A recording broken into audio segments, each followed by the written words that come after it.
শুধু বিয়ে করলেই আপনি সফল হবেন না। যদি সফল হতে চান তাহলে দিনদার চরিত্রবান নারী আপনার ঘরে নিয়ে আসুন। এমন নারীকে আপনি বিয়ে করুন যার ভিতরে দিনদারিতা আছে, রিলিজিয়ন আছে, ধার্মিকতা আছে, যার চরিত্র ভালো।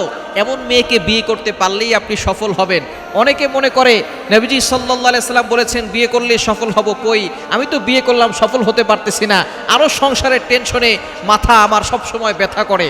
খবরদার, যদি আপনি সফল হতে চান তাহলে অবশ্যই দিনদার মেয়ে দেখে বিয়ে করবেন।